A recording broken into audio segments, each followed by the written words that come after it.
les explico qué es lo que vamos a hacer hoy. Hoy vamos a terminar con el libro de Proverbios, y vamos a arrancar con el libro de Job.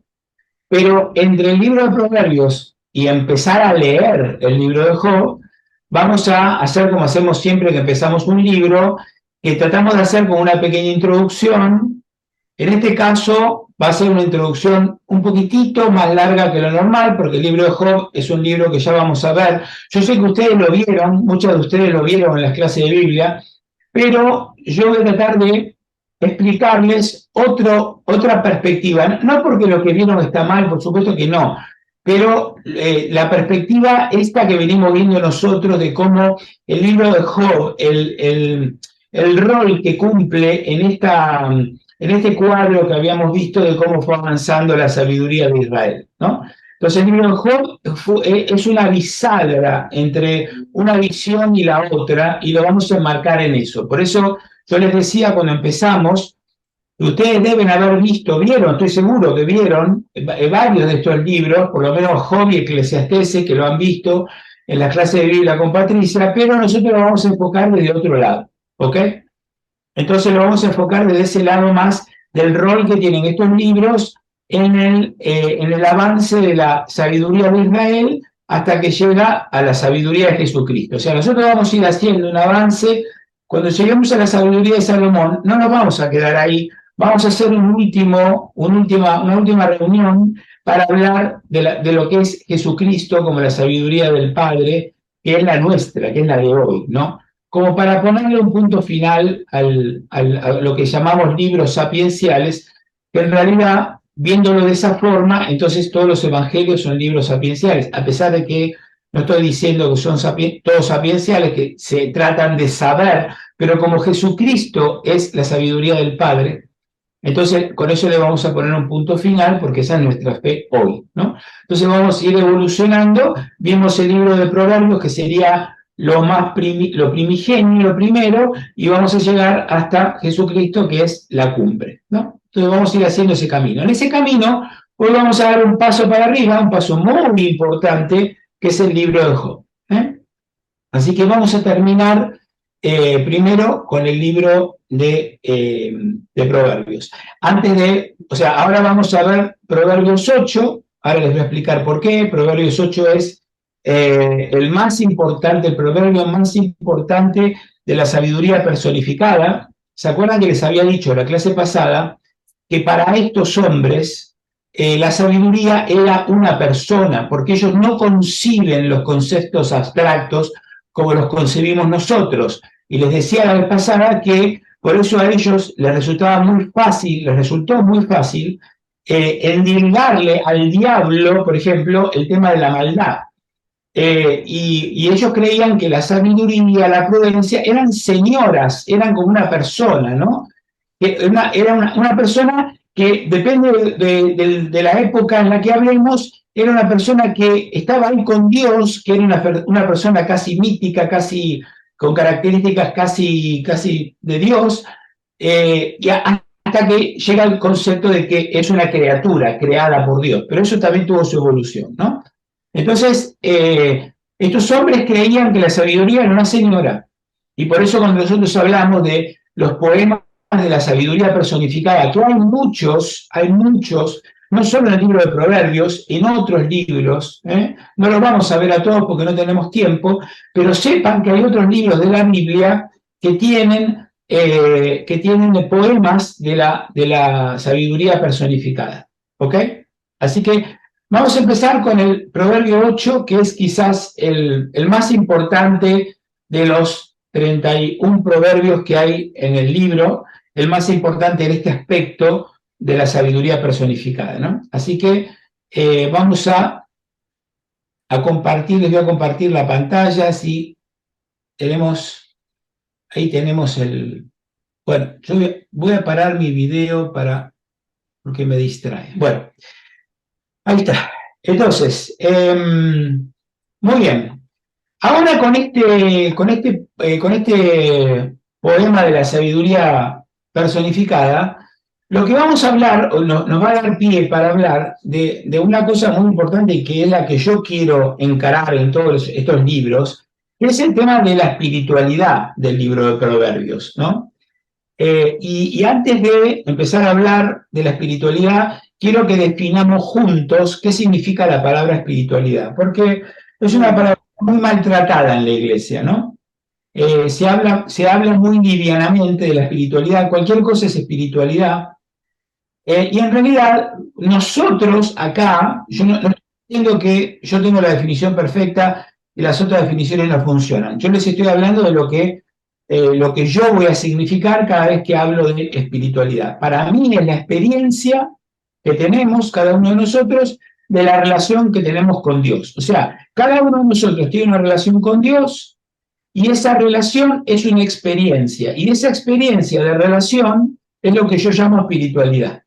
Entonces, esa experiencia que en la concepción cristiana se canaliza a través del Espíritu Santo y que es una experiencia que tiene como dos canales, ¿no? Un canal estrictamente personal y un carácter comunitario. ¿Por qué? Porque yo tengo mi relación con Dios, se define en un tú a tú completamente personal, que eso tiene que ver con mi vida sacramental, con mi vida de oración, etcétera, etcétera, pero yo también soy parte de algo más grande, que es la iglesia, y a su vez la iglesia es un concepto como demasiado genérico, ¿no? Y todo se reduce a mi comunidad, o sea, a la comunidad de San Agnes, a la comunidad de San Patrick. En definitiva, la iglesia para mí es eso, ¿no? O sea, la iglesia es todas las iglesias que hay en el mundo, pero para mí, o sea, y para ustedes, es la de nuestra comunidad.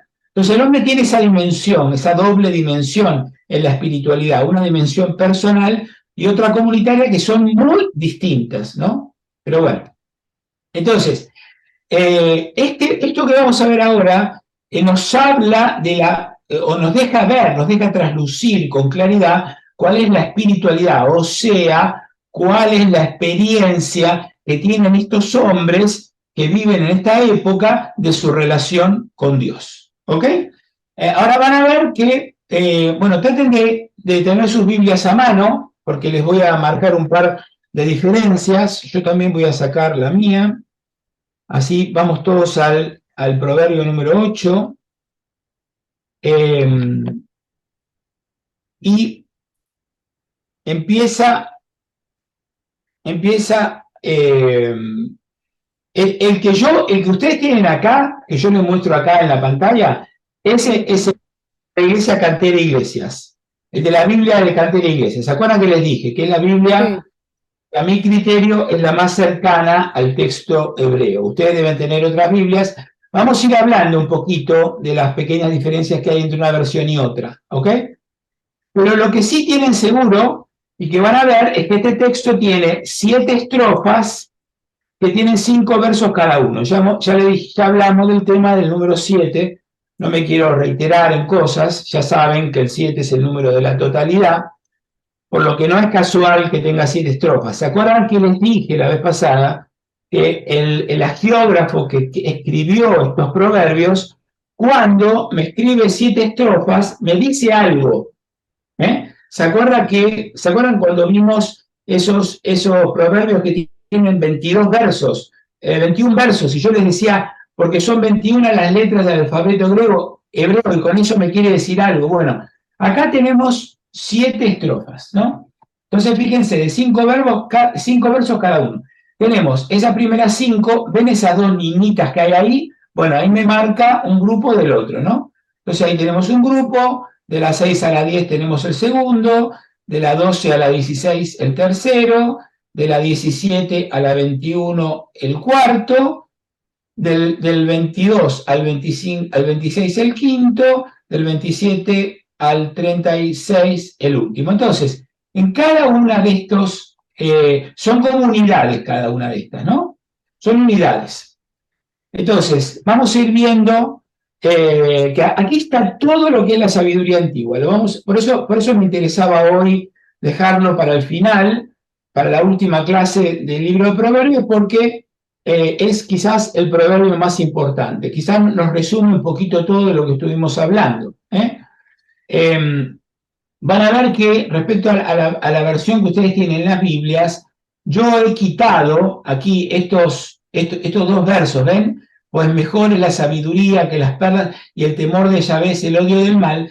Yo los he quitado, y acá también hay otros dos versos que he quitado, porque esos son versos que fueron agregados mucho tiempo después que el libro se había cerrado, y a pesar de que la iglesia los deja, pero en realidad me rompe la estructura de los hemiciclos. ¿Se acuerdan que habíamos dicho que cada verso está dividido en dos, ¿no? Entonces, estos versos que fueron agregados muy posteriormente me rompe la dinámica de los dos hemiciclos, y eso me complica inútilmente y no agrega nada. Entonces, en muchas Biblias están puestos aparte o están puestos, no sé en la Biblia de ustedes cómo está, pero ahora lo vamos a ver eso, ¿no? Bueno, entonces, vamos a empezar.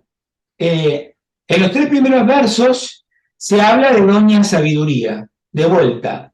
Es una persona, es una mujer, y lo que hace es presentarla accesible a todo hombre, ¿no? Entonces empieza con una pregunta retórica. ¿Acaso no llama la sabiduría y la inteligencia emite su voz? Fíjense cómo hablamos mucho de esto, como sabiduría e inteligencia están en paralelismo sinonímico, y llamar y emitir también, ¿no? Entonces fíjense cómo lo que habíamos visto tantas veces, ¿no? Cómo el agiógrafo usa estas figuras porque acuérdense que cada verso es una idea. Cada verso es una idea. Obviamente las ideas están concatenadas, no es que son todas ideas dispersas. La primera está concatenada con la segunda, están hiladas, ¿no? Están unidas, pero cada una tiene su propia idea. Entonces dice, ¿acaso no llama la sabiduría y la inteligencia emite su voz? Y sigue, en la cumbre de las alturas, junto al camino, en la encrucijada de las sendas se aposta. O sea, está clarísimo lo que quiere decir, ¿no? En el parque de Key Biscayne, en la playa de Miami Beach, en todos lados está la sabiduría. O sea, acá estamos hablando de una sabiduría que es completamente accesible para todos, que está disponible para los ricos, para los pobres, para las mujeres, para los hombres, para los niños, para todos. Por eso dice, está en la cumbre de las alturas, o sea, ¿qué quiere decir? En los lugares más altos, que puede significar los ricos, que pueden significar las personas más inteligentes, las más formadas, junto al camino, o sea, en el lugar más llano de todo, ¿no? Para las personas simples, para las personas que no tienen educación, pero para ellos también está disponible la sabiduría, y en la encrucijada de las sendas, ¿no? La encrucijada de las sendas, que también quiere decir lo que significa dos sendas que se cruzan, pero también son las encrucijadas de la vida. Cuando a mí se me complican las cosas, también está la sabiduría ahí disponible para mí, ¿no? A la vera de las puertas, al borde de la ciudad, a la entrada de los accesos, grita, o sea, está clarísimo, ¿no? Lo que quiere decir. La idea que ya veremos, que es muy distinta a la del libro del Eclesiástico o de Ben Sira, que lo vamos a ver después, es que la sabiduría es accesible para todo ser humano. Después vamos a ver cómo cambia esto, ¿no? Por lo tanto, está en las cumbres, está junto al camino, en la encrucijada de las sendas, en cualquier sitio. Acuérdense que la puerta, cuando habla de la puerta de la ciudad, a la vera de las puertas, acuérdense que la puerta es el punto central de la ciudad, ¿no? Al borde de la ciudad, en el extrarradio. Entonces, bueno, uno va no sé, al parque de Key Biscayne, y ahí está la sabiduría, llamándote, que te llama, ¿no? Bueno, ahora en el versículo cuarto empieza la exhortación, ¿no? Entonces dice, a vosotros, oh hombres, clamo, y mi voz a los hijos de Adán, ¿no? Bueno, aprended, oh simples, prudencia, y vosotros, insensatos, aprended cordura, ¿no? Bueno, por lo tanto, la sabiduría se dirige a todo el mundo y les exhorta a que aprendan ciencia, a que aprendan conocimiento, ¿ok? ¿Por qué hace eso? Por una razón muy sencilla. Habíamos dicho en el cuadro, que ahora en un ratito vamos a volver, cuando hagamos la transición con el libro de Job, vamos a volver al cuadro inicial, pero en ese cuadro habíamos dicho que la sabiduría, ¿se acuerdan qué genera? Habíamos dicho que genera alegría. la sabiduría genera alegría. Entonces, ¿por qué a todos? ¿Por qué, oh hombres, clamo a los hijos de Adán, aprended, oh simples, prudencia? Bueno, precisamente por eso, porque aprendiendo la sabiduría es que me va bien en la vida, aprendiendo la sabiduría que en realidad significa adaptarme y seguir las normas y las leyes con las que Dios hizo la creación. ¿Ah? Acuérdense, ¿se acuerdan que habíamos dicho? No te acuestes con la mujer de tu vecino porque te va a ir mal, va a venir el marido y te va a matar. Bueno, entonces, eso es aprender prudencia, eso es aprender sensatez, eso es aprender cordura, ¿no? Entonces dice, escuchad, pues cosas excelentes anuncio, y la apertura de mis labios profiere cosas rectas, pues mi boca susurra la verdad, y abominable a mis labios es lo impío. Fíjense cómo verdad y abominable, boca, labios, fíjense cómo sigue trabajando con los paralelismos para resaltarme lo que me quiere decir, ¿no? Entonces, fíjense que la sabiduría no solo es una señora, tiene una boca que habla, una boca que nos invita, que susurra a veces la verdad, a veces no me la grita, a veces me la susurra, ¿no? Claramente me está hablando de la conciencia, y abominable a mis labios es lo impío. ¿A qué se refiere lo impío? Acuérdense, chicas, que respecto al tema de la moral, de qué es lo pío, lo impío, lo malo, lo bueno, acá no tienen nada que ver los 10 mandamientos ni estrictamente la revelación de Dios, ni nada que ver, esto es teología de la creación, ¿se acuerdan? Entonces, lo pío y lo impío tiene que ver con yo seguir las cosas que Dios, como Dios hizo la creación, y lo otro es ser un necio, que es no seguirlas, ¿no? Entonces, el pío no es tanto el que está todo el día rezando, sino que es el hombre que sigue las leyes con las que Dios hizo la creación. Entonces dice, sinceros son todos los dichos de mi boca, no hay en ellos cosa torcida ni perversa. Todos ellos son cabales para el inteligente y rectos para quien ha hallado la ciencia. Entonces, claro, bueno, de vuelta, la ciencia que no es estudiar matemática, ni mucho menos, la ciencia que significa darme cuenta de las leyes con las que Dios hizo la creación, por ejemplo, la ley de la gravedad, bueno, ¿qué es la ciencia? Que yo suelto algo y cae para abajo. ¿Qué es la ciencia? Que cuando hay determinadas nubes, llueve. ¿Qué es la ciencia? Que cuando no llueve hay sequía y no puedo cosechar. Eso es la ciencia para ellos, ¿no? O sea, no es la ciencia nuestra, que está más atada hoy a la idea de la tecnología y todo eso. No tiene nada que ver con eso, ¿no? Bueno, entonces, vamos al versículo 10 y dice, recibid mi instrucción y no la plata, y la ciencia antes que el oro puro, ¿no? Fíjense que en el versículo 5 tenemos prudencia y cordura, y ahora, ahí la ven, ¿no? ¿Ven el versículo 5? Dice, prudencia y vosotros aprended cordura. Tenemos prudencia y cordura, y acá tenemos ciencia e instrucción. Son sinónimos para el paralelismo sinonímico, quiere decir lo mismo. Prudencia y cordura quiere decir lo mismo que acá en el 10 quiere decir instrucción y ciencia. Es exactamente lo mismo. ¿Esto por qué lo resalto? Porque para nosotros no es lo mismo. Para mí la prudencia no es lo mismo que la ciencia, pero para ellos sí. Entonces, ser prudente, de vuelta, aprender ciencia, aprender instrucción, tiene que ver con lo que ya les dije 20 veces, con lo de el tema de respetar las leyes con las que Dios hace la creación. ¿Ok?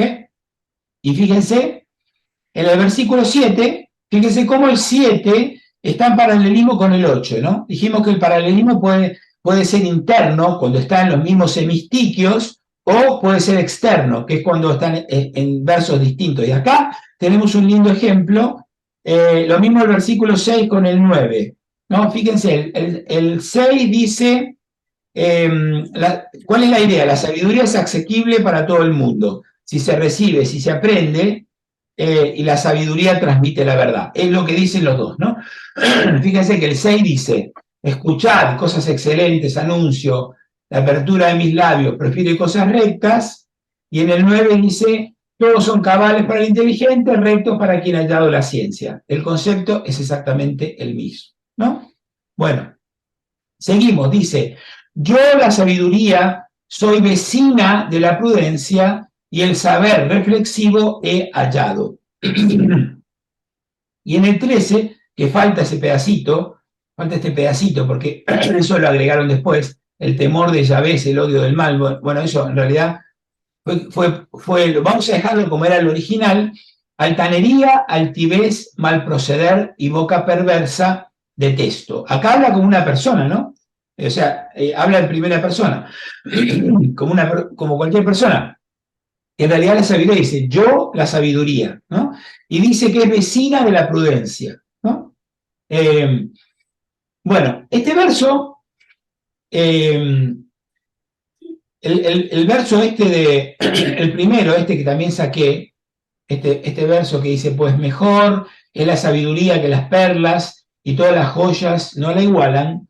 Ese verso está tomado de otro proverbio que leímos, que es el proverbio 3, que se coló acá, ¿no? Pero no tiene que estar acá, porque hay un verso más, ya no son 5 sino 6, y porque acá está hablando de los dones intelectuales de la sabiduría y no de las perlas y las joyas. Entonces, ese agregado de las perlas y las joyas no tiene nada que ver con lo que está diciendo más arriba. Por eso les digo que es una cosa que fue agregada y que no debiera estar, y por eso en muchas Biblias la quitan y la ponen separada. Bueno, entonces la sabiduría vecina de la prudencia, saber reflexivo, y ahora vamos al versículo 13, y dice, la sabiduría es enemiga de los vicios, y en concreto de la altanería y la mala instrucción, ¿no? Fíjense, altanería, altivez, mal proceder y boca perversa, detesto. Estos son como si fuese un paralelismo en contrario de lo que vine hablando antes, ¿no? Obviamente que cuando si ustedes han estudiado mucho todas, cuando yo tenía un profesor que era un profesor así, altivo, soberbio, seguramente es porque sabe poco, ¿no? Y lo tiene que disimular, porque la sabiduría siempre es humilde, y eso es hasta el día de hoy, ¿no? Cuando uno ve a una persona realmente sabia, la persona que es realmente sabia es humilde. ¿Por qué? Y porque sabe, como decían los griegos, que solo sé que no sé nada. Entonces, cuanto más sé de algo, más me doy cuenta de lo que me falta por saber, en vez de engreírme por lo que yo realmente sé. Entonces, eso me hace humilde, ¿no? Pero bueno, entonces seguimos, dice el 14, míos son el consejo y la intuición, mía la inteligencia, mía la fuerza. ¿Qué es esto? Son todos dones intelectuales, ¿eh? Son dones. El consejo, la intuición, inteligencia, la fuerza. A ver, ¿a qué le suena esto? ¿No le suena algo? ¿No le suena a los dones de quién? A los dones del Espíritu Santo suena esto, ¿no? Entonces, fíjense, dice consejo, intuición, inteligencia, fuerza, son todos los dones, muy parecido a los dones del Espíritu Santo. Y no tendría que sorprenderme, porque después vamos a decir que la sabiduría, ¿quién es? La sabiduría es Jesucristo para nosotros, ¿no? Entonces, bueno, tiene todo el sentido que esos también sean los dones del Espíritu Santo. Entonces, en el 15 dice, por mí reinan los reyes y las autoridades decretan el derecho. Ya hemos dicho que la sabiduría antigua, ¿se acuerdan que les expliqué? Que la sabiduría antigua, ¿para qué servía? Para formar a los funcionarios que aplicaban las leyes y para aplicar el derecho, ¿se acuerdan? Entonces, ¿se acuerdan que les conté que el rey Salomón había creado la famosa universidad esa donde se formaban los funcionarios? Una de esas ramas de la formación era el derecho para formar a los jueces, ¿no? Entonces dice, por mí reinan los reyes y las autoridades decretan el derecho. ¿Qué está diciendo? Las autoridades decretan el derecho. Las autoridades se forman en la universidad, aprenden la sabiduría, y una vez que la aprenden, están en condiciones de aplicar el derecho, ¿no? Bueno, y sigue en el 16. Por mí los príncipes gobiernan y los magnates juzgan la tierra. Evidentemente, los dones intelectuales de la sabiduría son los que permiten el gobierno, tener un gobierno. Ahora vamos a los dones materiales, ¿ok? Hasta acá vimos los dones intelectuales. Ahora vamos a los materiales. La sabiduría, dijimos, produce felicidad, pero tiene estos dos aspectos, ¿no? El aspecto intelectual del derecho, de la justicia, del gobierno, y tiene un aspecto más material. La sabiduría produce bienestar, ¿no? Entonces vamos al 17, dice, yo amo a quienes me aman y los que me buscan me hallan. Es decir, lo que les vengo diciendo de antes, la sabiduría está en el parque de Key Biscayne, está en la playa de Miami Beach. No es una cosa oculta, esotérica, a la que nadie tiene acceso, ¿eh? Y lo que hay que hacer es amar a la sabiduría. De hecho, Salomón nos va a decir en el libro de la sabiduría, que supuestamente escribió él, pero ya les dije que en realidad no lo escribió nada, porque no sabía ni leer ni escribir, pero en el libro de la sabiduría de Salomón, que es el último libro sapiencial que vamos a ver, nos habla de que Salomón se casa con la sabiduría. Por eso Salomón es el rey sabio, porque él se casa con ella, ¿no? ¿Eso qué quiere decir? Bueno, eso quiere decir ser sabio, ¿eh? En hebreo, el verbo conocer, no vamos a empezar con todos esos detallitos lingüísticos, pero bueno, el mismo, se usa el mismo verbo para, el verbo conocer también tiene la connotación de conocer algo, de saber cómo es algo, pero también tiene una connotación sexual. Cuando uno dice que un hombre conoció a una mujer, quiere decir que tuvieron relaciones sexuales. Adán conoció a Eva y tuvieron un hijo, dice la Biblia, ¿no? Esto tiene que ver con que el novio no veía a la novia hasta la noche de bodas. Entonces se contrataba la boda con se contrataba, se arreglaba la boda con el padre y la mujer iba velada, iba con un velo, ¿no? Acuérdense de Jacob, que se quería casar con Raquel y el suegro le terminó enchufando la Lía, la hermana mayor. ¿Se acuerdan de la historia esa, no? Y viene el conocer, tiene que ver con la conexión sexual también entre el hombre y la mujer, ¿no? Pero de ahí pasa a que conocer se hace una metáfora para la sabiduría, que es como lo aplicamos hoy nosotros. Y conocer a la sabiduría es desposarse con ella, como va a ser Salomón, como nos va a contar Salomón después en el libro de la sabiduría, ¿no? Entonces dice en el 18, riquezas y gloria me acompañan, fortuna de abolengo y bienandanza. Claro, es lo que les decía antes, ¿no? Que por un lado el aspecto intelectual produce, la sabiduría produce alegría, pero por el otro lado también produce esto, ¿no? Tiene ese componente material de producir el bienestar. ¿Por qué? Y porque si yo sé hacer un trabajo, si yo sé trabajar la tierra y producir frutos, si yo sé modelar el metal y hacer cosas de metal, herramientas y venderlas, y voy a hacer dinero y con ese dinero voy a estar bien. Entonces, también tiene esa faceta material, ¿no? Que obviamente eso sigue hasta hoy, porque es lo que le decimos a nuestros hijos, que ¿por qué les insistimos tanto en que tienen que estudiar, en que tienen que aprender? Bueno, porque justamente esa enseñanza me va a llevar a aprender una profesión con la cual voy a poder vivir y voy a poder sostener a mi familia. Esto es exactamente lo mismo. Me lo está diciendo acá el agiógrafo de este proverbio maravilloso, que me dice, si tú eres sabio, lo que te van a acompañar son riquezas y gloria y fortuna, abolengo y bienandanza. O sea, me va a ir bien en la vida si yo me preocupo por tener una profesión, cualquiera sea, y ser sabio en esa profesión, o sea, aprender, saber, bueno, me va a acompañar también toda esta fase material, ¿no? Entonces sigue, en el 19 dice, mejor es mi fruto que el oro, y el oro puro, y mi ganancia mejor que plata escogida. Por la ruta de la justicia marcho, por medio de las sendas del derecho, para legar bienes a mis amigos y henchir yo sus tesoros. O sea, lo que les he dicho, la sabiduría produce bienestar material. Material. ¿Ok?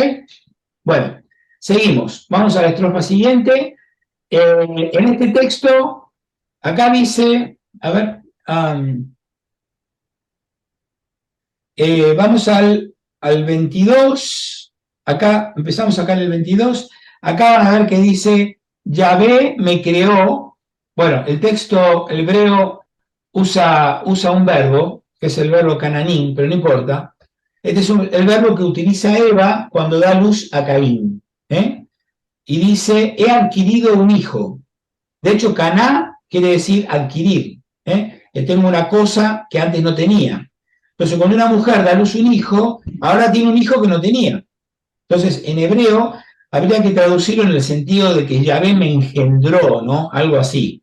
me creó, me engendró, porque usa ese mismo verbo. Pero el problema que hay es que el libro de Proverbios que nosotros estamos leyendo es una traducción del texto griego. Acuérdense, no les quiero complicar mucho la cosa, pero acuérdense que la Biblia hebrea fue traducida al griego, que nosotros le llamamos la Septuaginta, y lo que nosotros normalmente leemos es la traducción al español de la Septuaginta. Nosotros no leemos la traducción directa del texto hebreo. Entonces, cuando se hizo el texto griego, ya no lo traduce así, porque cuando esto se traduce al griego, ya tenemos en Israel un monoteísmo absoluto, que ya vamos a hablar de eso ahora más adelante. Por lo tanto, Dios ya no tiene ni hijos ni nada. Dios es un Dios absoluto, único, y ya la sabiduría, entre otras tantas cosas, es una criatura. ¿Ok? Entonces hay una diferencia entre el momento en que se escribe el texto hebreo y el momento en que se traduce al griego, que es lo que leemos nosotros. Cuando se traduce al griego, Israel ya creía en un solo Dios. Cuando se escribe en el hebreo, esos hombres creían que habían otros dioses y que Yahvé era el de ellos, pero que había otros que también existían. Eso fue progresando, llegamos al monoteísmo radical, ya le digo, ya vamos a hablar de eso, pero llegamos al monoteísmo radical y ahora Yahvé es un Dios absoluto, único, y todo lo que hay, incluyendo la sabiduría, es una creación de él. Son todas criaturas. ¿Ok? Por eso, bueno, después en la fe cristiana, como les dije antes, Jesucristo, que es el Hijo de Dios, va a ser la sabiduría de Dios. Pero bueno, eso ya lo vamos a ver después. Bueno, entonces dice, Yahvé me crió al principio de su proceder con anterioridad a sus obras desde siempre. ¿No? Bueno, me creó. En el Nuevo Testamento llama a Jesucristo la sabiduría del Padre, ¿no? Bueno, esto fue un texto que tuvo muchos problemas por nuestro amigo Arrio. ¿Se acuerdan de Arrio? Arrio era un obispo que provocó muchos problemas en los principios del cristianismo, porque decía muchas cosas erradas, muchas cosas que estaban mal, ¿no? Una de las cosas que decía era que la sabiduría fue creada, que no es igual que la del Padre, sino una criatura, muy excelsa, pero criatura. Entonces, claro, ¿cuál era el problema al decir esto? Que como después nosotros decimos que Jesucristo es la sabiduría del Padre, entonces Jesucristo era una criatura, muy excelsa, pero criatura, entonces no era Dios. ¿Me siguen? Entonces, de vuelta, Arlo decía que la sabiduría fue creada por el Padre, que no es igual que el Padre, sino una criatura muy excelsa, pero creada por el Padre. Este es uno de los textos a los que Arrio usaba para decir que como Jesucristo, la sabiduría del Padre, Jesucristo es una criatura, entonces Jesucristo no era Dios. Ustedes tienen que saber, chicas, que en la historia de las religiones se ha entendido, desde siempre se entendió que la sabiduría era algo que provenía de Dios, ¿no?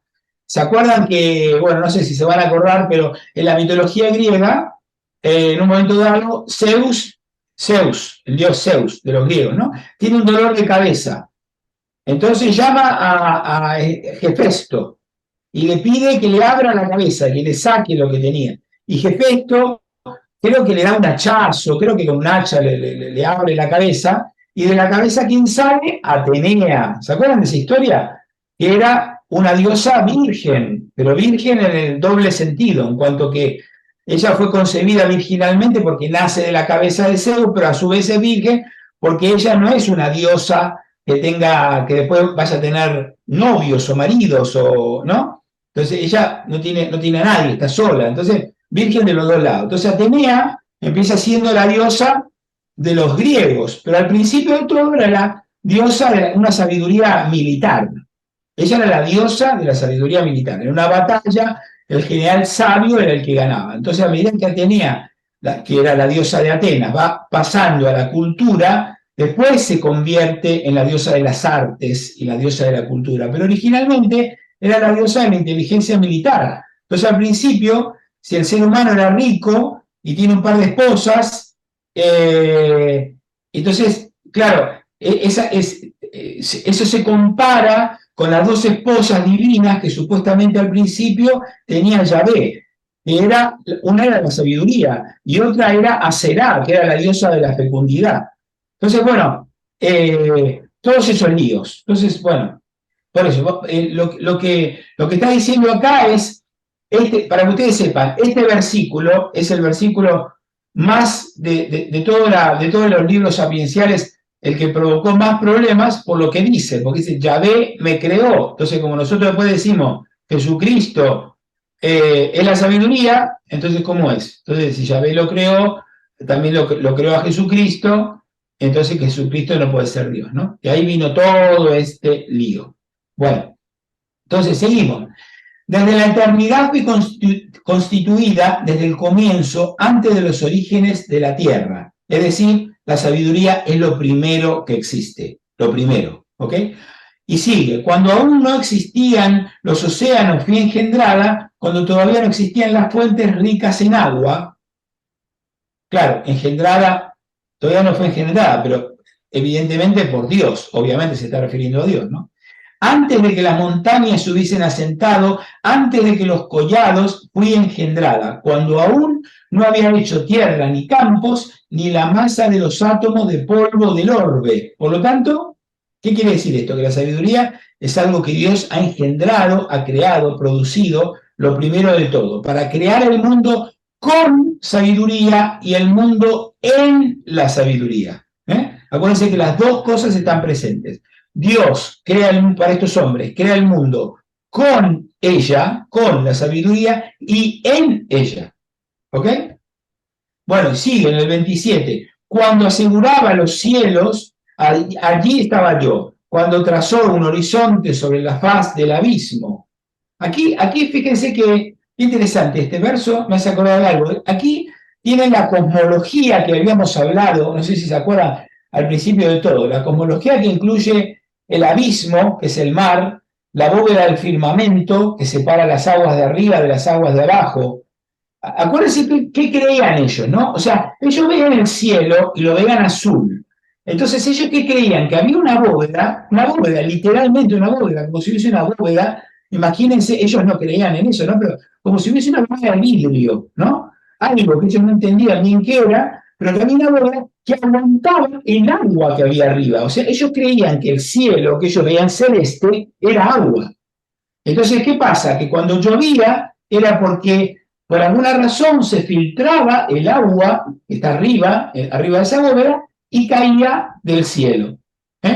Eso es la cosmología que ellos tenían, ¿no?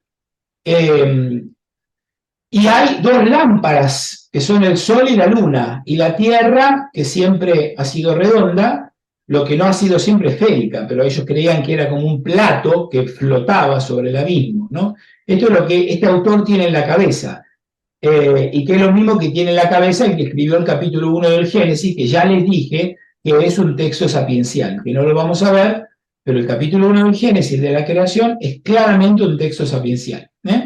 Bueno, entonces dice, seguimos en el 28, cuando sujetó las nubes en lo alto, cuando afianzó las fuentes del océano. Claro, estos se preguntaban de dónde había salido todo el agua del océano. Ellos veían el Nilo, el río, ¿no? O el río Jordán, o cualquiera, ¿no? Que sale de la tierra. Claro, ellos pensaban que eran las fuentes del océano.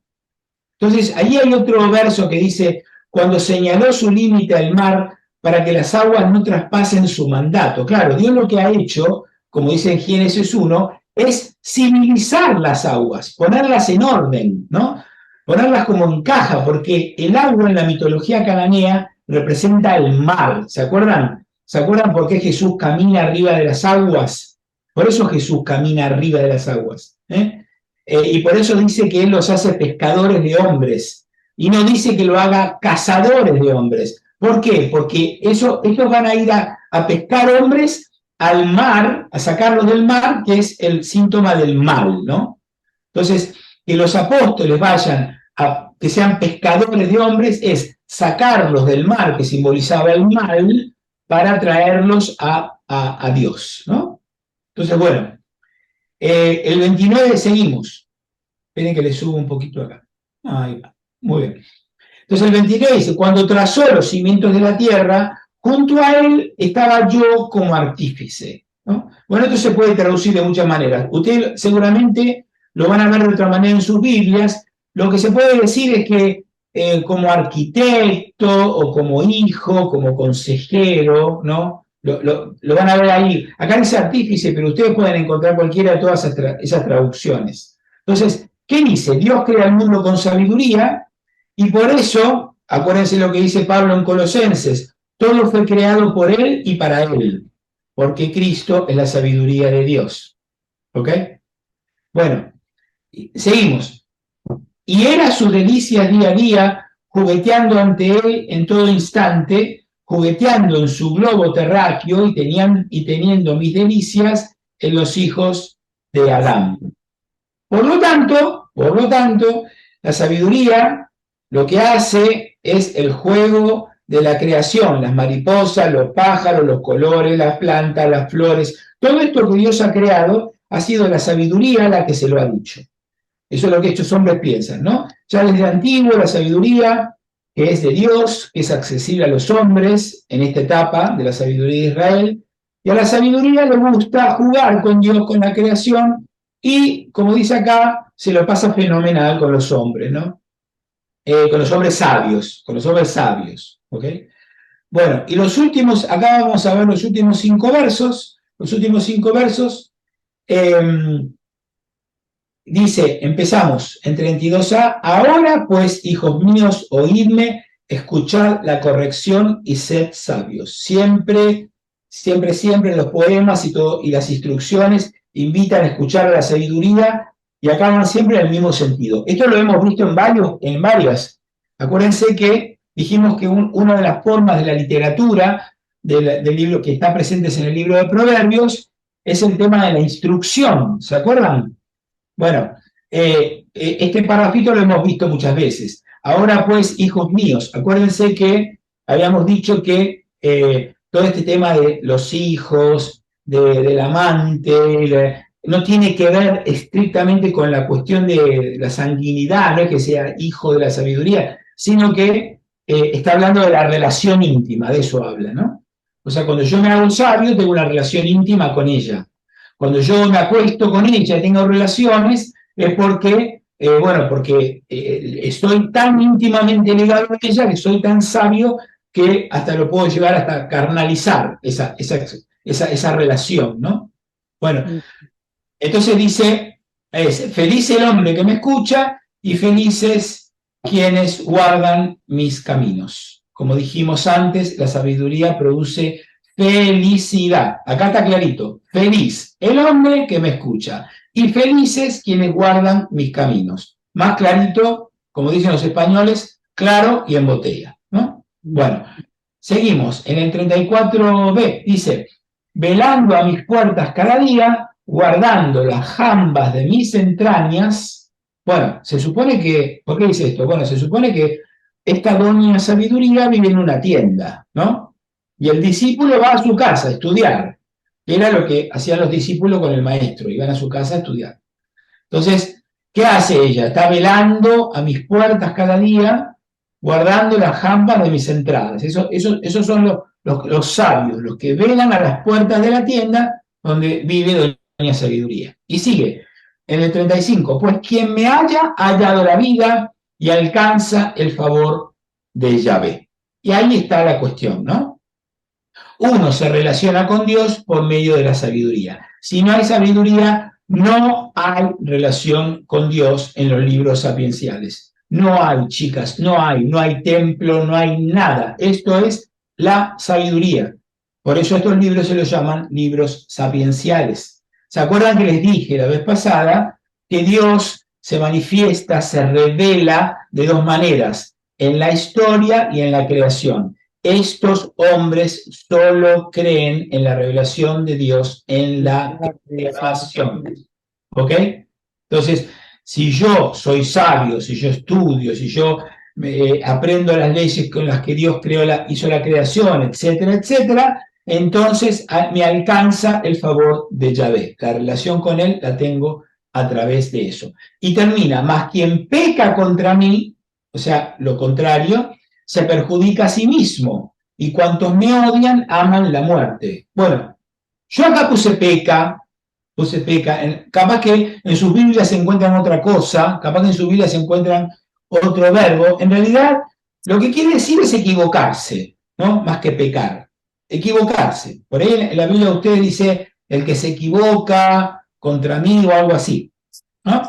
En mi Biblia, Adrián dice, el que me pierde, Claro, el bueno, que pierde la sabiduría. No el que peca, sino el que pierde. claro, bueno, el que pierde, está bien, es una forma, porque el que pierde se equivoca, o sea, está bien. Claro, El sentido es el mismo, ¿no? O sea, yo me equivoco, ¿por qué? Porque voy a 150 millas en la autopista. Bueno, no pude tomar bien una curva, pierdo el control del auto, me mato. Bueno, perfecto. O sea, está todo bien, todo cierra, está perfecto. Logré lo que me merecía, porque, ¿qué hice? Me perjudiqué a mí mismo. Fíjense cómo no tiene ningún sentido relacional el pecado, ¿no? Acá, o la equivocación. Porque dice, el que peca o el que se equivoca o el que sea, se perjudica a sí mismo, ¿no? O sea, está clarito acá, no tiene una función relacional como va a tener el pecado más adelante, que claramente el pecado, acuérdense que la iglesia hoy nos enseña que el pecado no solo me perjudica a mí, sino que daña el cuerpo de Cristo, que es la iglesia, ¿no? mm, O sea, el pecado individual tiene una naturaleza personal y una naturaleza comunitaria, porque acabamos de decir hace 5 minutos que así es la espiritualidad. Que habíamos dicho que la espiritualidad es la experiencia de mi relación con Dios. Y como dijimos, esa experiencia tiene dos características, una personal y otra individual. Entonces, si yo peco, eso afecta las dos vías de mi relación con Dios. En la personal, con el puente de gracia, y en la comunitaria, porque se afecta el cuerpo de Cristo, que después tengo que reparar con mi confesión y con mi conversión, ¿no? Bueno, entonces, este verbo de pecar, de equivocarse, ¿no? Se utiliza mucho, lo van a encontrar mucho en el libro de los jueces. ¿Eh? Y entonces es distinto, ¿no? Como les dije, no tiene nada que ver con los mandamientos, acá es básicamente el que no acepta la sabiduría. Entonces, cualquier verbo que ustedes encuentren en su Biblia no tiene que ver estrictamente con el tema del pecado, de ir en contra de los mandamientos, sino que tiene que ver con no seguir o no aceptar la sabiduría. Bueno, chicas, eh, ¿cómo vamos hasta acá? bueno, mi Biblia no está muy diferente, ¿eh? Se entiende bastante. Y lo que tú has quitado no lo tiene por ninguna parte. A no ser que lo tenga como footnote, que no tengo tiempo de leerlos. Bueno, después fíjense tranquilas. Bueno, esos agregados que yo los quité, pero en algunas Biblias lo pueden llegar a encontrar. ¿Mm? ¿Ok? Bueno, hasta acá, bueno, esto damos terminamos con un panorama general del libro de Proverbios. Vieron que es un libro muy bonito para mí, la verdad que a mí me gusta mucho. Me parece un libro muy actual, que dice cosas, no todas, pero que dice muchas cosas que yo le digo a mis hijos. Varias de estas cosas yo se las digo a mis hijos, porque son consejos sabios, siguen siendo consejos sabios, ¿no? Eh, Obviamente tienen todo un carácter moral, que hoy lo podemos agarrar por otro lado, pero está bueno esto porque aun cuando, si tú tienes un hijo, un hermano, un marido que ya no cree en Dios, bueno, estos tampoco tenían una relación con Dios como la que tenemos nosotros, ¿no? Y estas son cosas que se pueden aplicar por lo más que tú no creas en nada.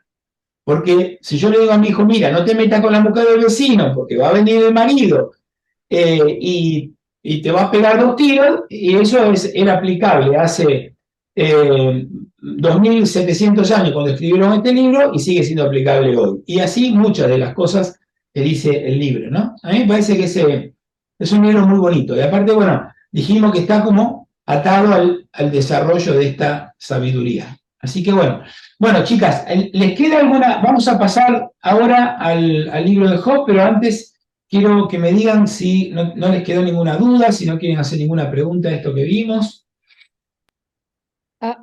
Perdón, yo quiero hablar un segundo. Habla, Laura. Todo esto está divino, precioso. Además de eso, quiero hablar ahora de un libro increíble que a lo mejor tú conoces a esta señora, Patricia Zapatero. Nos ha dado para nuestro homework, nuestros deberes, a estudiar este libro que es increíble, que se llama La espiritualidad. Estamos en capítulo 1, ahora llegamos a 2, pero es más o menos tus palabras, pero a profundo y para entender más, si quieren las chicas que están aquí, que compren ese libro porque a mí me encanta, a mí me ha llegado al alma y me ha hecho entender lo que es la sabiduría. Además de ti, este libro ayuda mucho y gracias a Patricia que nos ha iluminado también con tus clases y este libro, creo que vamos a llegar a ser iluminados. ¿Cómo no? Absolutamente. Sí, Muy bien. es increíble. Gracias. Muchas gracias. Yo si Bueno, queréis le tengo aquí encima y os le puedo enseñar. Aquí yo no lo he encontrado, no sé si así se ve. ¿Esto se ve así? perfecto. Es increíble. El libro es carísimo y como Marisa, yo No no tengo tanto. libro, me fui a pies a hacer copias y va en acompañamiento de lo que nos estás tratando de enseñar. Gracias. El autor no sé si se veía o no. No, por favor, el autor. Sí, mira, ahora te lo estoy poniendo. Ah, Ronald, Ronald. es que yo lo veo al Bien, revés. Ronald. Espérate un momentito. Yo te puedo hacer una Ronald pregunta. Rollheiser. Ronald, Exacto. Ronald ¿Cómo? Rollheiser. Ronald, vuélvelo a poner, R.O. por favor. Vuélvelo a Te poner, por ponemos, favor. te ponemos. Dejemos, Gladys, te mandaré una foto por el teléfono. Ok, dejemos que gracias. Zapatero siga. Marisa, no, Gabriel. Una pregunta, Adrián, porque tú mencionaste también a los griegos. ¿Cómo se articulaba esto con los griegos, con la parte de... Porque ellos también tenían todo este tema de la sabiduría, digamos, ¿tenían interconexión? ¿Cómo era en esa época? Bueno, lo que pasa es que era muy fácil para ellos, ¿no? Porque ellos tenían muchos dioses. Tenían muchos Los varones griegos, claro, sí. y aparte, los griegos captaron un concepto que es un concepto que se llama iranio, porque viene de Irán, de la zona de Irán, que es muy anterior a los griegos, y que para no entrar mucho en detalle, pero los iranios fueron los que inventaron el concepto de que hay un dios bueno y un dios malo. ¿Ok? Ajá. Entonces, el Dios bueno hace todas las cosas buenas que me pasan en la vida. Y todas las cosas malas son culpa del Dios malo. Entonces, los griegos captan eso y lo tienen muy fácil. Hay dioses buenos y hay dioses malos. Entonces, cuando hay una sequía es porque hay un dios malo que hizo la sequía. Cuando llueve es el dios bueno que provoca la lluvia y con eso se determinan todos los problemas porque todo está justificado. El problema que hay es que los hebreos creían también de que había otros muchos dioses y que los dioses de cada pueblo eran tan válidos como el de ellos. Entonces, ellos tenían a Yahvé, pero había otros, los babilonios tenían a Marduk y los griegos tenían a Zeus y cada pueblo tenía su dios.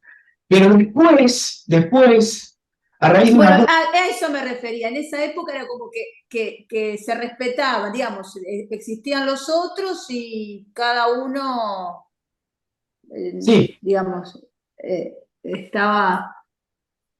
Bueno, lo que de pasa... hecho Salomón, al final de sus días, como tenía mujeres de todo tipo, o sea, de todas partes, pues cada una traía sus dioses y él les hacía un templo y los adoraba también. Esa fue la caída de Salomón. Claro, pero en realidad uno se espanta cuando escucha eso, ¿no? Y dice, qué barbaridad, Salomón. Pero en realidad, dos cosas, chicas, muy importantes. La primera, en la época de Salomón, los dioses, los hebreos, no creían en la vida ultraterrena, lo que nosotros le llamamos vida eterna. Claro, por eso tú lo dijiste en las primeras clases, por eso. Entonces, te morías y adiós. O sea, terminó todo. A raíz de, bueno, después más adelante se desarrolla todo el concepto del Sheol, que yo les dije, que lo vamos a ver hoy, el Sheol no es el infierno como lo conocemos nosotros, es el lugar de la no vida. Es el lugar de la oscuridad y de la no vida. O sea, yo estoy vivo o en el Sheol. El Sheol es el lugar de la muerte, de la no vida, ¿no? Pero eso vino después. Pero al principio estos hombres pensaban que tú te morías y se terminó todo. Entonces, de hecho, ahora lo vamos a ver en el libro de Job, cuando se escribe el libro de Job original, ahora vamos a hablar de eso, los judíos no creían en la vida ultraterrena. Entonces, ¿qué pasa? Que, claro, tenía sentido que hubiese varios dioses. Porque, bueno, porque en realidad era el Dios que regía mi comunidad, mi forma de ser, mi cultura. El Dios estaba como muy relacionado con la cultura de cada lugar. Entonces, por ejemplo, para mi cultura, comer cerdo estaba prohibido. Entonces, bueno, porque Dios dice que está prohibido. Pero los de enfrente tienen otro Dios que los deja comer cerdo, perfecto, ellos comen cerdo, no les pasa nada, porque su Dios lo protege. Entonces, que Salomón hiciera eso tenía sentido con lo que los judíos creían en esa época, que Yahvé no era el único Dios que existía, era el de ellos, pero había otros. Lo que pasa que, como les explicaba antes, eso va cambiando y en un momento que tiene que ver con algo que pasa con un rey que se llama Antíoco Epifanes, bueno, no importa, ya lo vamos a ver más adelante, el judaísmo pasa al monoteísmo radical. Entonces dice, no. Tener dos dioses no tiene ningún sentido. Si hay un Dios, tiene que haber un solo y es el nuestro. Y es Yahvé. Y todos los otros dioses no existen. Por eso van a ver que en algunos profetas, lo van a ver eso en varios libros de los profetas, donde se pone en cuestión la existencia de Yahvé frente a otros dioses, y el profeta hace cosas para demostrar que Yahvé actúa y es el único Dios y los otros dioses no hacen nada. No quiero empezar ahora a hablar de otros libros de la Biblia, pero es así. ¿Por qué? Porque ya Israel se había entrado de lleno al monoteísmo radical y hay un solo Dios y se llama Yahvé. Pero eso de Israel tardó siglos en entenderlo. ¿Entendés? Entonces, es lo que hacía Salomón, que dijo, oh, qué horror. Bueno, qué horror más o menos, porque los hombres en esa época, en el 1000 antes de Cristo, que cuando estuvo Salomón, creían eso. ¿Entendés? Es Elías Interesante. el que hace con los sacerdotes de Baal lo del sacrificio partido por la mitad. Exactamente. Ese es un pasaje muy esclarecedor. Bueno, ese pasaje que fue escrito claramente una vez que Israel ya había adquirido de lleno en el siglo VI el tema del monoteísmo radical. Pero, acuérdense, siglo VI, Salomón fue el siglo X.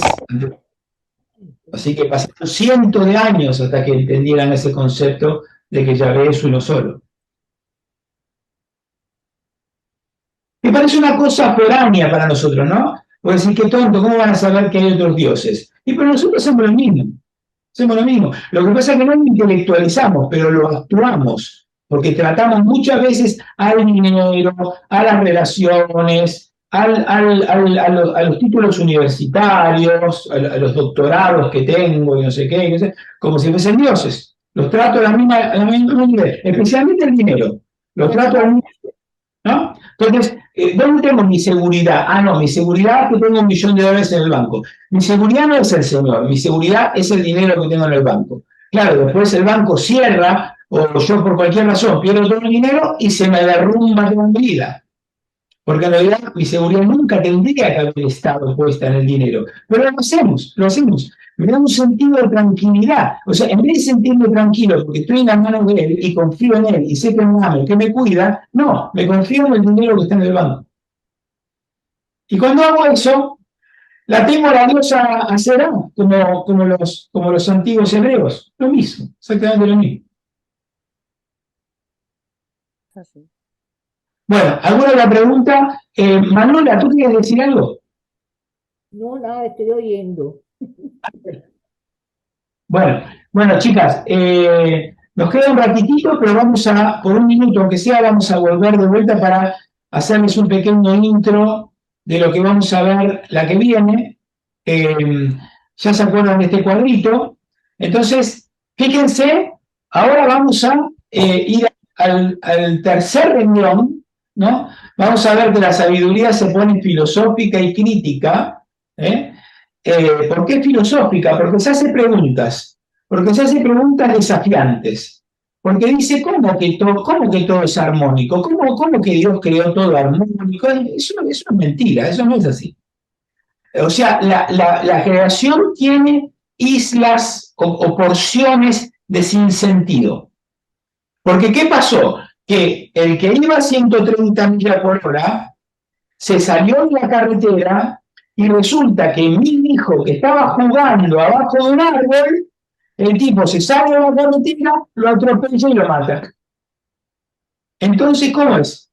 ¿Dónde está el orden con el que Dios había creado la creación? ¿No era que era un orden que estaba todo, que era todo armónico, que estaba todo, no era que la sabiduría producía alegría? ¿Y dónde está la alegría ahora? ¿Mi hijo qué hizo? ¿Qué hizo de malo? ¿Qué hizo de necio mi hijo? Que estaba ahí abajo del árbol una tarde jugando conmigo en el parque. Y vino un desgraciado y se lo llevó por delante y lo mató. O que hizo mi hijo o mi esposa que le agarró un cáncer y se murió. Y era una mujer buenísima, buenísima. No había dos mujeres más buenas que esa. Y le agarró un cáncer y se murió. ¿Y por qué le pasó eso? Entonces el hombre empieza a hacerse preguntas, a cuestionarse. Pero eso está muy bien. Y en realidad, lo que vamos a ver en todo el libro de Job es que yo tengo que tener esa actitud. Yo tengo que ser Job. Yo también me tengo que cuestionar mi fe. Yo también me tengo que cuestionar mi relación con Dios. Ustedes no pongan siempre, porque lo que uno trata de hacer, especialmente en esta sociedad que vivimos, que están siempre agrediéndonos, ¿no? Y dice, si uno tiene fe, si uno va a la iglesia, si uno sigue determinados valores, esto es un imbécil, ¿no? Entonces, tú eres un cavernícola, o como dicen en España, un fachas, o acá eres un trampista. Entonces, si uno hace cualquiera de esas cosas, entonces uno es un imbécil. Entonces uno se siente agredido y para relajarse, para ordenarse mentalmente, dice, bueno, pero entonces, bueno, Jesús dio su vida a la cruz por mí, Él me salvó, y yo en la iglesia a través de los sacramentos. Entonces yo me hago un esquema mental y ese esquema mental me tranquiliza. Pero yo les invito a que nos cuestionemos eso.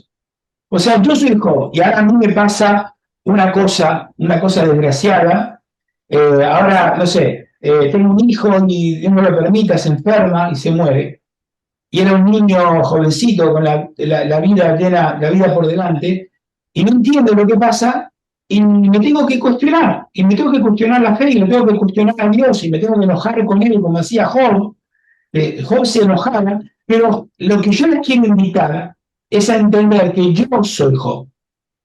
Yo soy Job, o mejor dicho, yo debiera ser Job. Si yo tengo una vida espiritual en la cual nunca me cuestiono nada, ando como un burro así, como un caballo con las orejeras y camino para adelante y no pienso nada.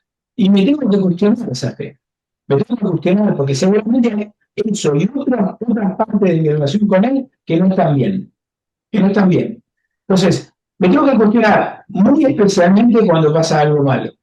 Y algo malo es que tú no tienes, siguiendo la lógica del libro de sabiduría, yo soy completamente inocente, no hice nada y se me cayó el rayo y me partió la vida en dos. Entonces, ¿y por qué? ¿Y dónde está el Dios que es amor? ¿Y dónde está el Dios que me iba a cuidar? ¿Y dónde está el Dios que está conmigo todo el día? ¿Y dónde está? y me enojo y me lo cuestiono. Entonces, eso es lo que hace Job. Pero lo que pasa es que cuando yo hago eso, honestamente, ahora les voy a explicar de qué se trata, porque es lo que hace Job. Job hace este trabajo, pero lo hace honestamente. Él realmente quiere escarbar y llegar a la verdad. Entonces, si yo lo hago honestamente, mi fe va a salir fortalecida de esa experiencia. No va a salir debilitada. No es que, porque lo que después más adelante vamos a entender, que es lo que entiende Job, es que Dios va a usar esa desgracia que él no quería que pase, él no quería, porque esa es otra, ¿no? Esa es otra que hacemos los cristianos muy seguido. Y es el castigo que Dios te mandó. Es el castigo. Entonces, ¿el castigo de qué?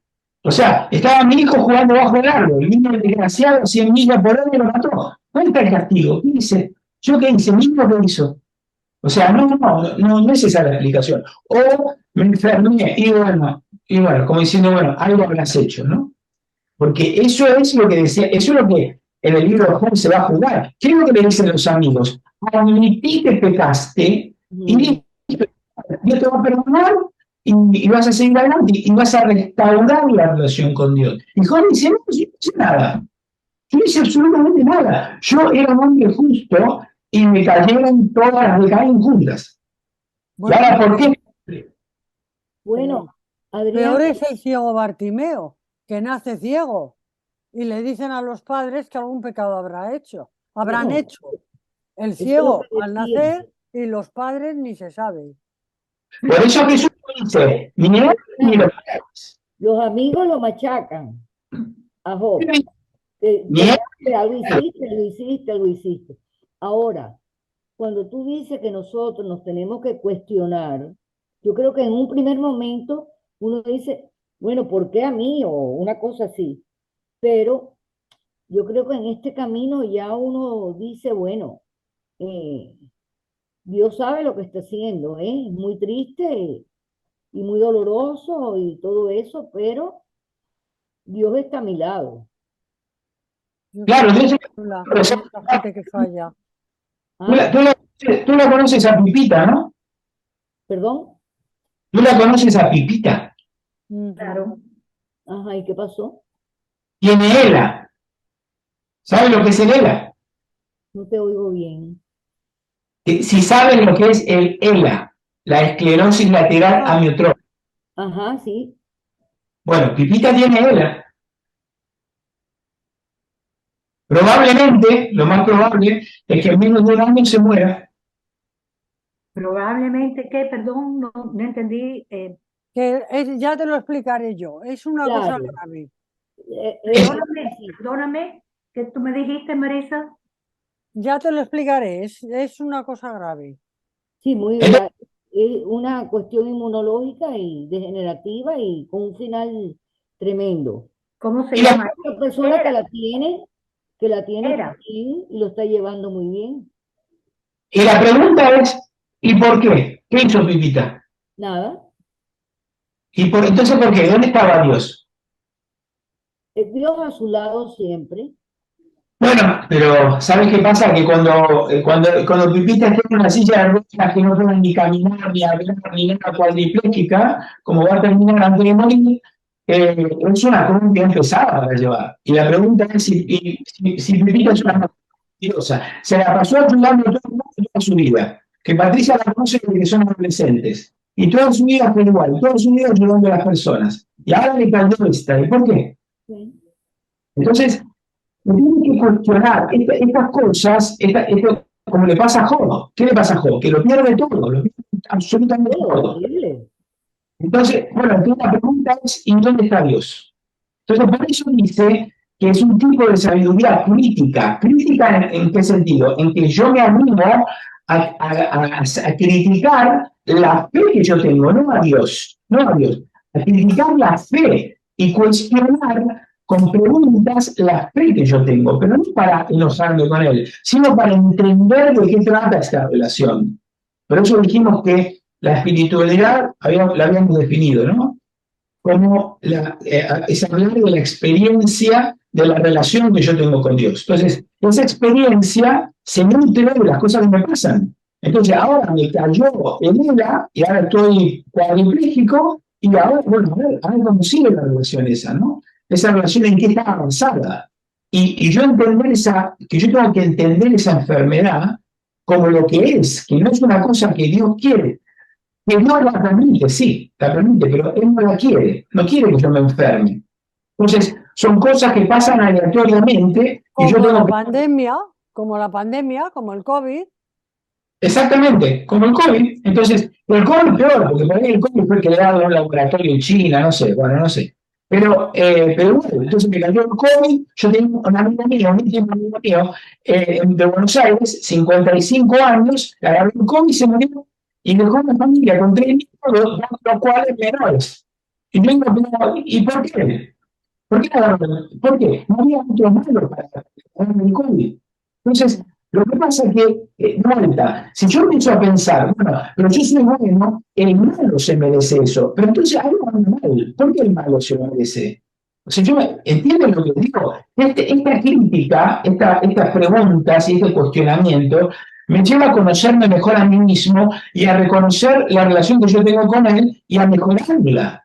A mejorarla. Por eso siempre dice, Dios, esta desgracia la va a convertir en una bendición. Y eso es exactamente así. Miren, mi mamá se murió de Parkinson. Los últimos 3 años se lo pasó tirada en una cama con un PET tube, ya le dije esto alguna vez, con un PET tube en la panza, en la barriga, que le daba la comida y no podía ni comer ni beber ni nada. Y fue toda su vida una mujer que sufrió muchísimo porque tuvo un padre terrible, después tuvo a mi padre, que no fue un gran marido, ni mucho menos, ¿no? Pobrecita, y terminó así en la cama. Entonces yo digo, pero señor, ¿por qué?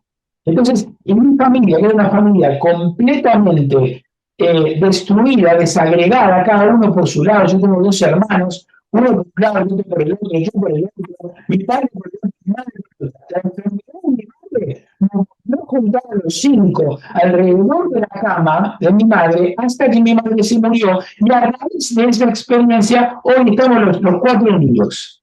Bueno, después mi padre se murió también. Pero entonces, cuando nosotros decimos, Dios va a transformar esa experiencia negativa en una bendición. Entonces, qué Dios sádico que es, porque Él necesita hacer sufrir a mi mamá para que la familia se junte. No. Él no quiere que mi mamá sufra. A mi mamá le pasó porque es un hecho aleatorio, porque de alguna enfermedad nos tenemos que morir, y a ella le tocó esa. Pero Él convirtió esa experiencia de dolor en una bendición para mi familia.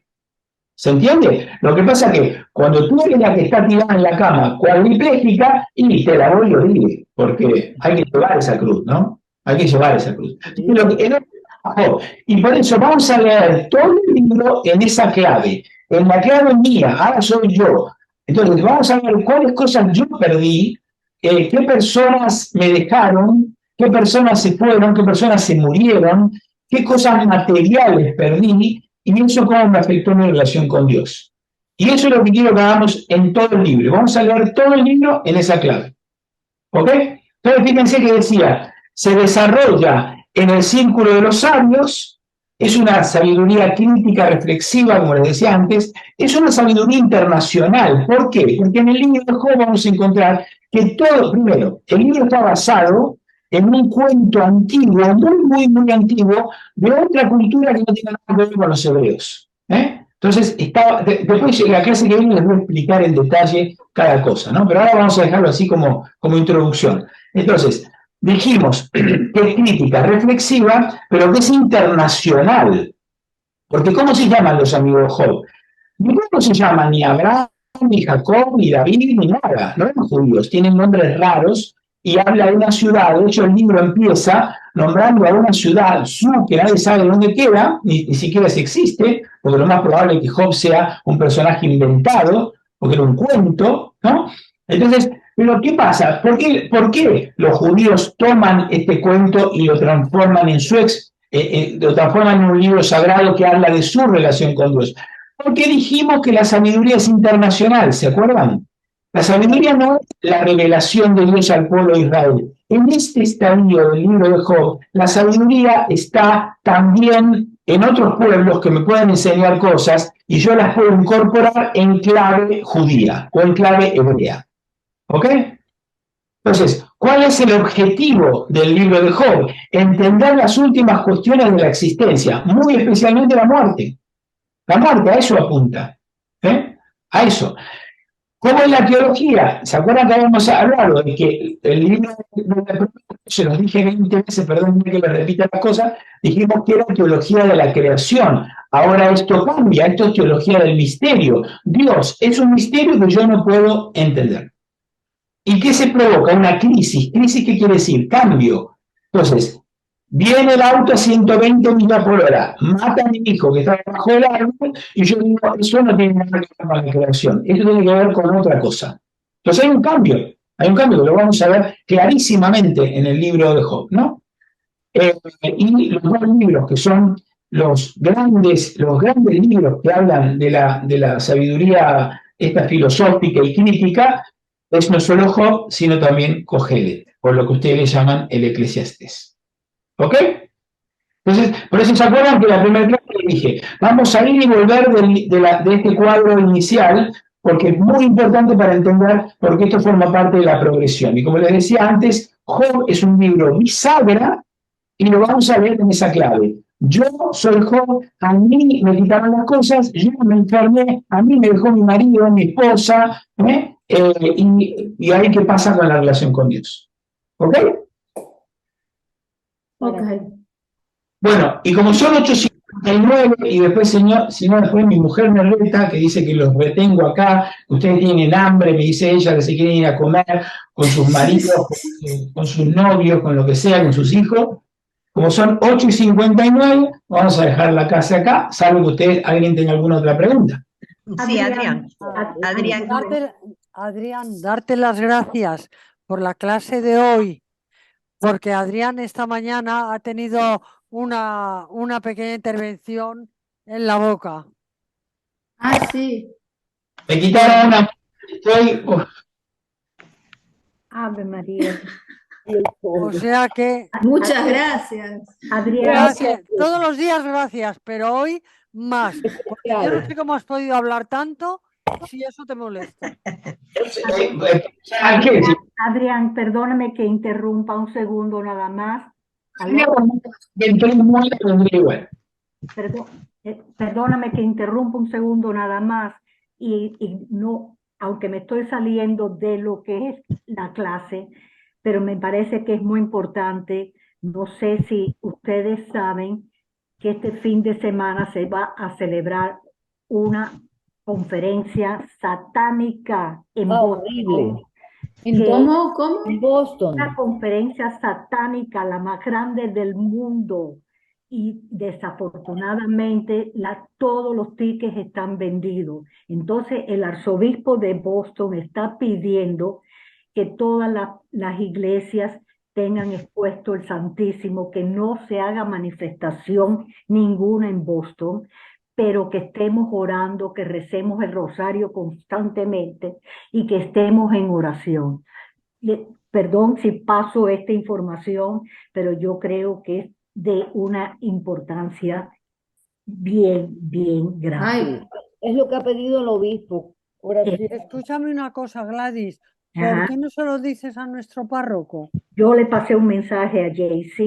Vale. Pasé un mensaje. Tiene que saberlo. Porque se está diciendo, el arzobispo de Boston está pidiéndole a todas las iglesias de los Estados Unidos que estén dando misas constantes, pero si no pueden, que tengan el Santísimo expuesto y que los feligreses estén en oración ya, empezando desde esta noche, porque va a ser viernes, sábado y domingo. Horrible, va a ser horrible. En Boston han escogido la ciudad, una de las ciudades más católicas de los Estados Unidos. A propósito, tenemos que hacer la oración. ¿Quién da esas conferencias? ¿Quién da esas conferencias? Los grupos satánicos. Los grupos satánicos. Y el hotel que se los pidió. que se los Exacto. permitió. Y se está pidiendo que se rece mucho la oración de San Miguel Arcángel, que es el que es que tenemos que orar mucho, mucho, mucho, mucho, mucho. Perdón, Adrián, si interrumpí tu conferencia. No, Para gracias. nada, para nada. Es gracioso porque Satán, lo vamos a ver en el libro de Job, Satán era uno de los hijos de Dios, Seguro. era uno de los hijos de Dios. Y ¿Ves? Satán tenía la misión de ir por la tierra y ver lo que los hombres hacían y hacía un reporte y se lo llevaba a Dios y decía, Marisa se portó bien, Gabriela se portó más o menos, Malula se portó mal. Entonces Dios después actuaba. Te tocó, Malula. Así mismo, Amén. así Una mismo. pregunta, Adrián, ahora volviendo a nuestro tema. Job es un libro bisagra ¿entre qué? Porque una bisagra es entre dos. Sí, es un libro bisagra entre Proverbios y la sabiduría de Salomón. Ok, gracias. Gracias. No puedo pasar Descansar. el libro de Salomón si no leo bien el libro de Job. Ok. Marisita, Es un libro- acuérdate de mandarme por Marisa, lo del foto libro, en lo del libro. para pedirlo. Os lo mando. Por favor. No preocuparse. Gracias. Bueno, chicas, Chao. Adrián, Adrián, cuídate, una preguntita. cuídate, que no te Gracias, duela. Adrián, gracias por Toma todo. painkiller, toma painkiller. Me encanta oírte todos los jueves. Adrián, dime. Gracias, muchas gracias. Dejemos a Adrián descansar. Bye bye. Bye.